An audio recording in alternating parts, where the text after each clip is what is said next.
Bienvenidos a otro episodio de Filosofía, Psicología, Historias. Hoy vamos a hablar de Roger Bacon, el más famoso de los hombres de ciencia medieval, quien naciera en Somerset hacia el año 1214 y que muriese en el año 1292. Estudió en Oxford y allí se contagió de la fascinación de la ciencia. Luego se dirigió a París en el año 1240. Pero no encontró allí el estímulo que había encontrado en Oxford y le sorprendió que hubiese tan pocos profesores parisinos que estudiasen o que hablasen algún idioma además del latín y que se la pasaran en discusiones lógicas y metafísicas en lugar de dedicarse a la ciencia. Así que una vez doctorado en medicina se dirigió a Italia para estudiar griego en la Magna Grecia, en lo que hoy es Sicilia y Cerdeña, el sur.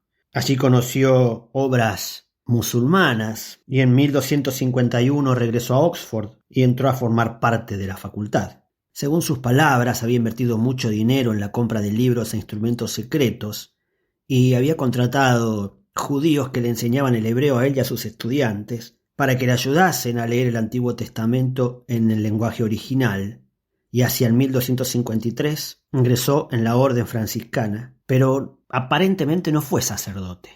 Él quiso ir un poquito más allá de la metafísica medieval para adentrarse en la pasión de las matemáticas, la ciencia natural y la filología.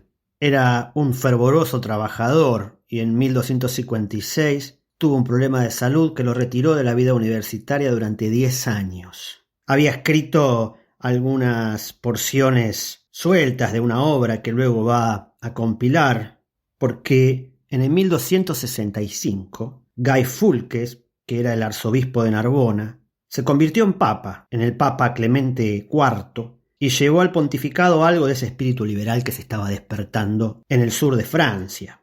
Y le escribió a Bacon que urgentemente le mandase una buena copia de sus obras, secretamente y sin demora, y que no le importaba si hubiese alguna prohibición de ella. Así que Bacon quiso hacer una enciclopedia, pero luego temió de que el Papa no viviese tanto para poder verla, así que la dejó de lado y en 12 meses compuso un manuscrito que se llama Opus Maior u Obra Mayor, y sospechando de que fuese demasiado larga para un papa, escribió una sinopsis de ella, un Opus Minus u Obra Menor, y a principios de 1268 envió los 2 manuscritos a Clemente. Además envió otro ensayo por otro correo por el temor de que estos manuscritos se perdiesen en el camino. Lo cierto es que Clemente murió y no hay ningún atisbo que nos diga que los sucesores hubiesen leído la obra de Bacon.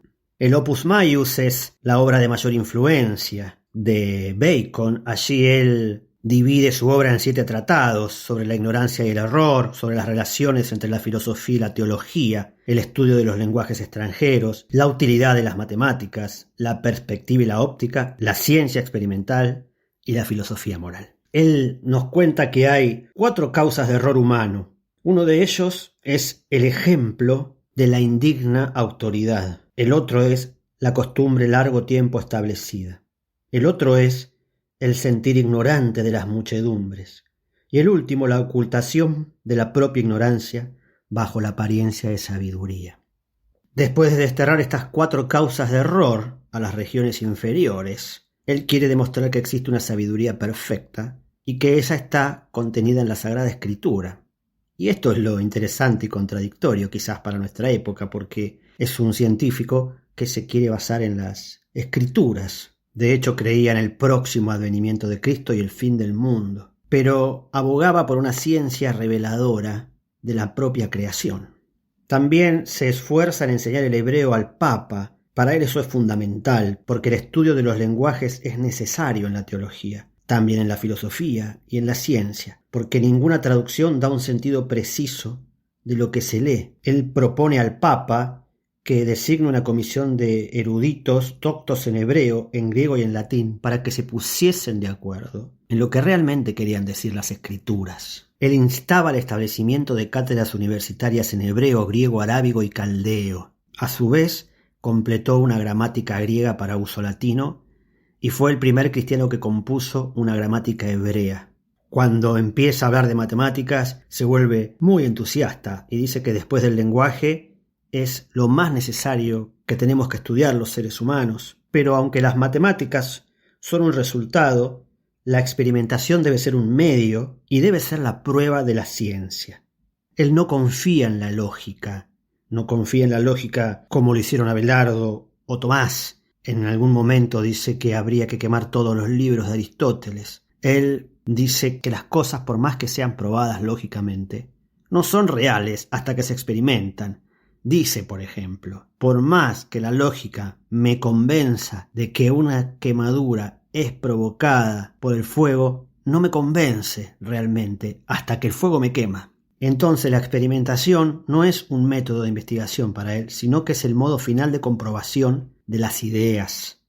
Y para él, en la ciencia natural, la única prueba es el experimento. Tiene pasajes muy interesantes en su obra, porque él habla de que la ciencia experimental podría ocuparse de la fabricación de una máquina para volar, en donde con algún dispositivo ingenioso pudiera batir sus alas en el aire y con un individuo sentado en el centro.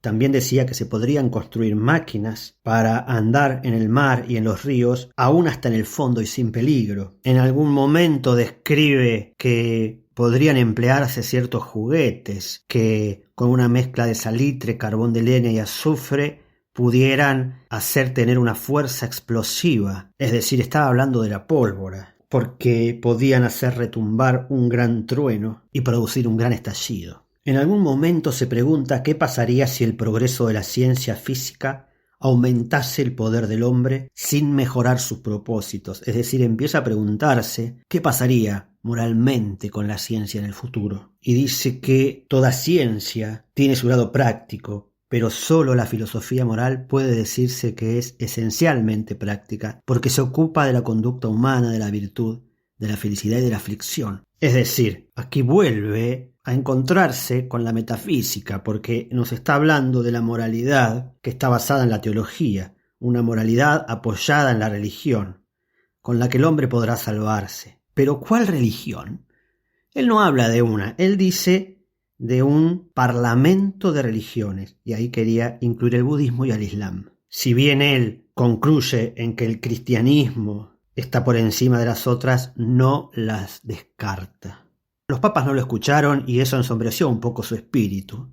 Y poco a poco empezó a influenciar a su época, y se lo hablaba como el hombre de muchas maravillas, como un mago, como un brujo. Si bien es cierto que no hizo muchos experimentos, contribuyó a establecer sus principios y a preparar la llegada de la ciencia experimental. Y abrió un camino a un pensar más amplio y libre, con el énfasis que ponía en las matemáticas como base y meta de la ciencia.